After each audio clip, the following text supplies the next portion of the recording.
আমি সামিয়া সুলতানা। আমি এখানে এসেছি মাদক বিরোধী আন্দোলনের একজন অংশগ্রহণকারী হিসেবে। এখানে আলী আকবর ফাউন্ডেশন থেকে আমাদের জন্য একটা অনুষ্ঠান করা হয়, সেটা হচ্ছে মাদকের বিরুদ্ধে। আমাদের সমাজে যেহেতু মাদকের প্রচার অনেক বৃদ্ধি পাচ্ছে, সেজন্য আমাদের উচিত সবাইকে সচেতন থাকা।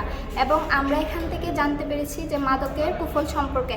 আমরা সবাইকে চেষ্টা করবো সচেতন করার, যে এইগুলো থেকে দূরে থাকতে। আমরা নিজেরাও দূরে থাকবো। আর আমরা এখানে সবাই যে বিজয়ী হব এমনটাও না। একজন বিজয়ী হবে, আরেকজন হবে না, কিন্তু কারোর মন খারাপ করার কিছু নেই।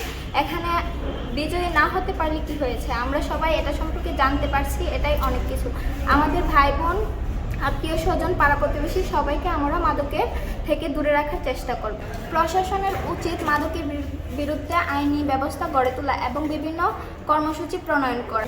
যেহেতু আমি একজন বোন, আমার উচিত আমার ভাইকেও এগুলো সম্পর্কে সচেতন করা, এগুলোর কুফল সম্পর্কে বলা, এবং আমার ভাই কী কারণে মাদকের প্রতি আসক্ত হবে এটা সম্পর্কে আমার জানতে হবে, জেনে তাকে সাহায্য করতে হবে এবং তার কী সমস্যার কারণে সে এমনটা করছে, মাদক গ্রহণ করছে, এগুলো আমার জানার দরকার। তাকে যতটা পারি সহযোগিতা করব, এবং যদি সে না মানে তাহলে আমার পরিবারের অন্য বড় সদস্যদেরকে বলবো। যদিও না মানে তাহলে তাকে মাদক দ্রব্য নিয়ন্ত্রণ অধিদপ্তরের আওতায় অন্তর্ভুক্ত করে দেব।